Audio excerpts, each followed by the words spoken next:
merci beaucoup de vous être déplacé ou d'assister en visioconférence. On sait que le contexte est particulier pour toutes les actions de recherche et de formation, c'est de même pour le UR.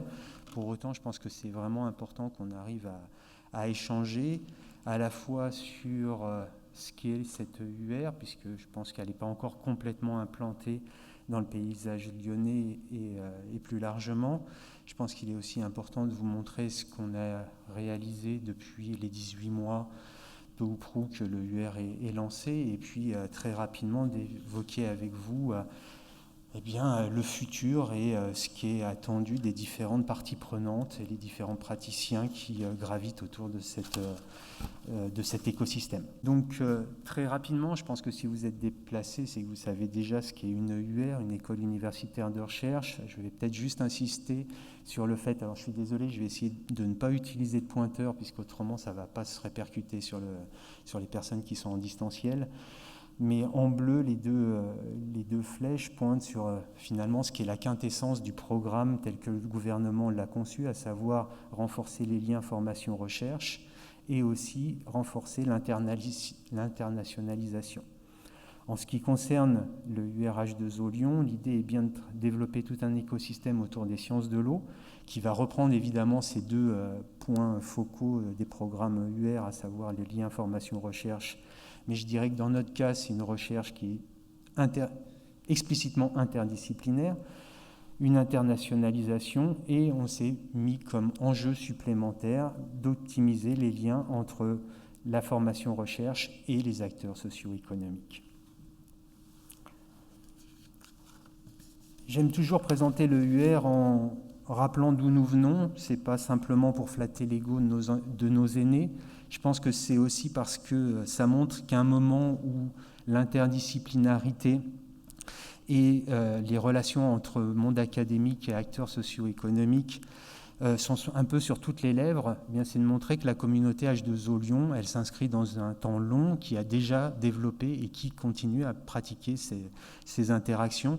On voit que finalement, que ce soit sur les écosystèmes dits grands fleuves naturels, le Pyrénées-Rhône ou le plan urbain, ont déjà montré ces interactions depuis près de 40 ans maintenant. Pour certains, 40 ans même cette année. Donc j'aurais tendance à dire que concernant la communauté H2O Lyon, nous ne faisons pas que d'en parler, nous la faisons. Pour autant, on va voir, je pense qu'il reste encore des pistes d'amélioration et c'est bien tout l'enjeu de cette journée. Donc, dans le projet qui a été déposé et qui a été financé, un certain nombre d'objectifs, de défis ont été proposés. Évidemment, c'est de former par la recherche, mais pas forcément pour la recherche. C'est de former des cadres qui soient du monde académique ou des autres secteurs socio-économiques. C'est de les former à avoir un esprit interdisciplinaire, interculturel, de bénéficier de formations ayant une plus forte porosité entre formation et recherche et entre le monde académique et les pratiques professionnelles. Pour cela, évidemment, c'est leur permettre d'acquérir connaissances, savoir-faire, d'être mieux préparés à l'interaction de d'autres cultures, de d'autres milieux scientifiques, de mieux communiquer et d'être capable d'être des leaders d'un écosystème de recherche innovant. Évidemment, pour réussir ce challenge, il nous faut absolument attirer les étudiants les plus brillants, que ce soit au niveau national ou au niveau international. C'est évidemment leur proposer des cours qui soient cohérents, qui soient visibles, peut-être plus qu'interconnectés, on pourrait dire modulaires, qu'ils soient capables de construire leur propre carrière à partir des formations que nous leur proposons. Les formations devront forcément être en anglais, puisque pour certaines, en tout cas pour nos étudiants internationaux, et profiter aussi du rayonnement de nos laboratoires et de leur attractivité. En termes de stratégie pour aller vers ces objectifs, l'idée est clairement d'offrir des formations qui soient plus visibles, de former à l'interdisciplinarité pour, si j'ose dire, que chaque nouvelle génération ne soit pas obligée de réinventer la roue, d'augmenter l'offre de formation Et évidemment, c'est là aussi l'enjeu de cette journée, c'est d'avoir une réflexion commune sur ces besoins, pas simplement avoir un regard, je dirais, d'académique sur ces besoins.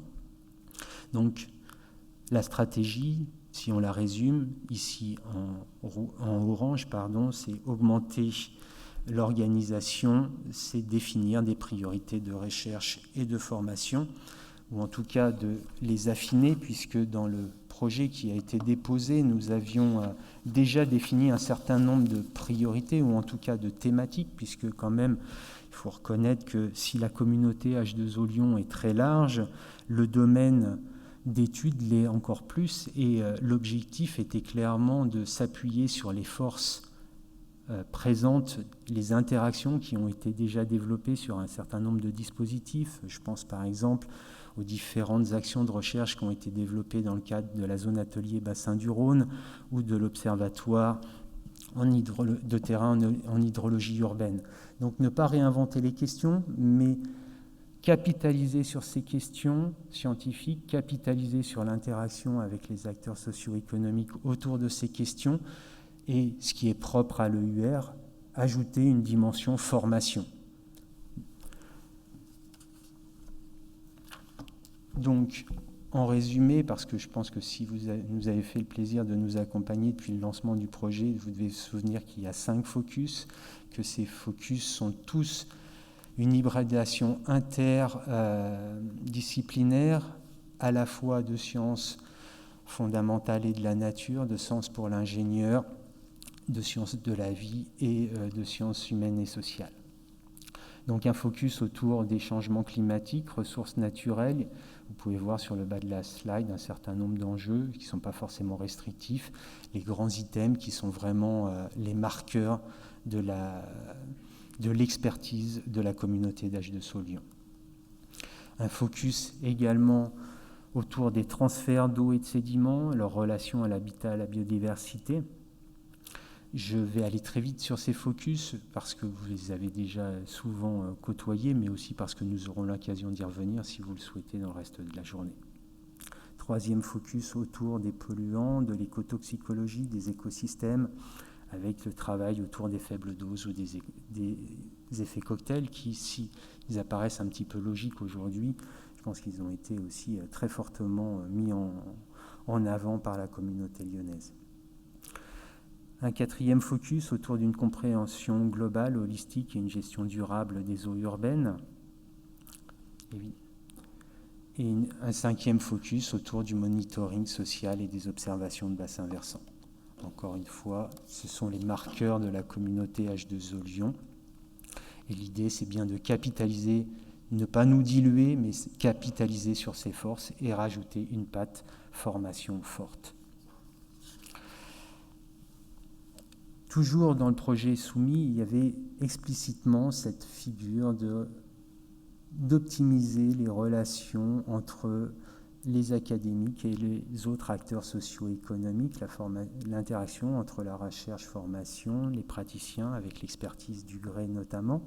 L'idée était de co-construire et d'actualiser des formations, au même titre qu'il y avait déjà une longue habitude de co-construire des programmes de recherche, et puis de mettre en place un réseau H2O Lyon avec les différentes entreprises à travers une plus forte lisibilité d'offres de stage, de doctorat, CIFRE, etc., etc.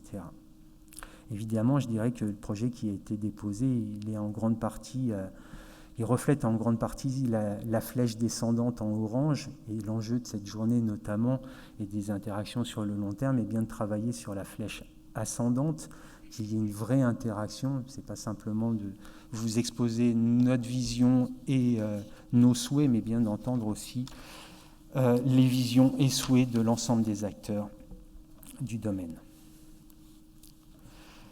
Alors pour conclure, 4 slides qui reprennent globalement le bilan de nos actions et puis qui essayent de les mettre en relation avec le programme de cette journée.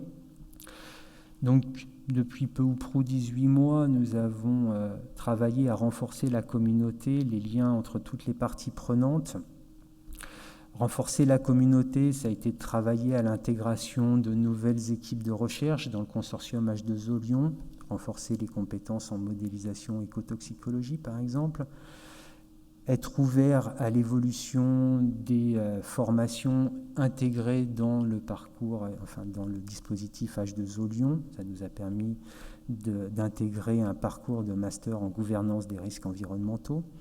Renforcer les liens internes. Je ne sais pas si vous avez eu l'opportunité, la curiosité, le temps de visiter le site H2O Lyon, mais c'est vraiment une très belle réalisation tant du point de vue esthétique que du contenu qui permet justement de créer ce lien. Et puis créer du lien entre acteurs, je dirais, pour le moment académiques, autour de projets d'évolution, de fédérations de recherche, autour de la santé des écosystèmes, de grands programmes de financement SFRI. Alors, dans le monde académique, déjà, c'est pas toujours très, très clair, mais on va dire que c'est une troisième vague de ces EUR. C'est un moyen de renforcer, là encore, la relation recherche-formation. Et notre communauté a été impliquée dans un programme cherchant à mettre en avant le lien formation-recherche entre biodiversité et bioressources. Et également des implications dans des grands financements comme les Equipex ou les CPER, les contrats plan État-région. Donc on a tout un dispositif qui cherche à augmenter la place des sciences de l'évolution, je le ferai toujours, des sciences de l'environnement dans le contexte régional. Mais l'idée ici, c'est bien aussi de travailler non pas sur une amélioration, un renforcement de la communauté scientifique, mais un renforcement des liens avec les parties prenantes, avec l'ensemble des parties prenantes. Et pour cela, vous verrez un petit peu plus tard dans cette journée deux interventions par Élodie Brelot et par Monsieur Verochovski. Je suis désolé si j'ai écorché son nom. Ainsi qu'une première table ronde, celle de ce matin, qui permettra justement de montrer comment on peut aller vers une culture commune et améliorer ces relations entre académiques et autres acteurs socio-économiques. J'essaye systématiquement de dire autres acteurs socio-économiques parce que j'espère que les académiques sont aussi des acteurs socio-économiques. Un bilan en termes de dynamisation de l'écosystème intégré, eh bien, tout de suite après ma présentation, vous allez avoir le plaisir d'entendre 3 retours d'expérience, 3 interventions par Sandrine Charles, Thibaut Datry et Marie-Lise Côté, qui montreront 3 facettes de recherche intégrée développée au sein d'H2O Lyon. Également, nous avons eu comme autre action, alors ici je les ai rangés sous le vocable bottom-up, donc c'est vraiment des projets qui sont partis de la base de notre communauté pour aller rencontrer l'EUR, donc aussi des demandes en conférences, écoles d'été, etc.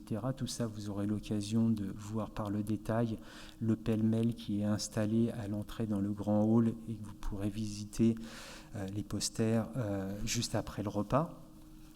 En termes d'action, cette fois-ci classifiée de top-down, donc là, c'est bien l'idée d'avoir le comité de pilotage de l'EUR qui, à l'intérieur de nos 5 focus, identifie des questions prioritaires de recherche pour justement essayer de vraiment être différenciant à l'échelle internationale.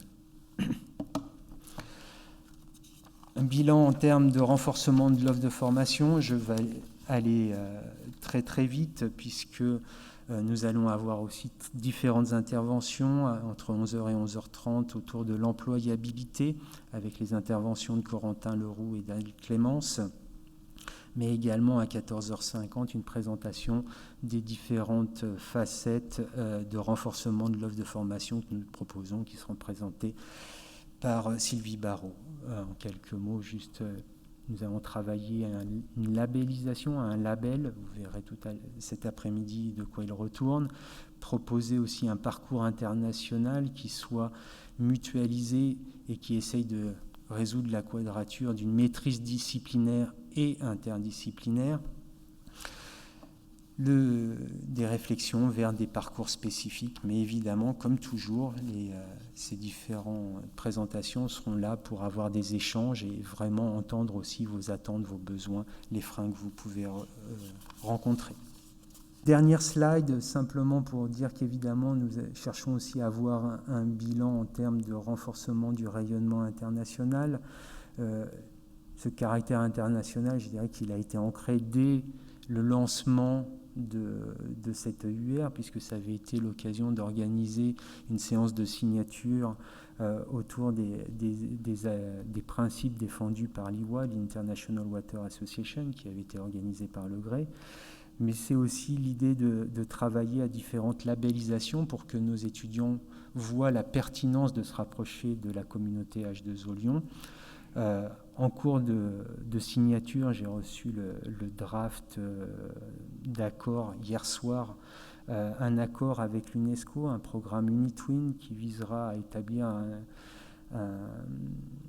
faire un réseau de réseaux, je dirais, entre la communauté H2O Lyon, celle de Birmingham, un nœud également en Australie et un nœud en Inde, pour justement ancrer toute cette dynamique explicitement dans un contexte européen et évidemment soutenir un maximum les collègues qui souhaitent participer ou l'idée des programmes européens.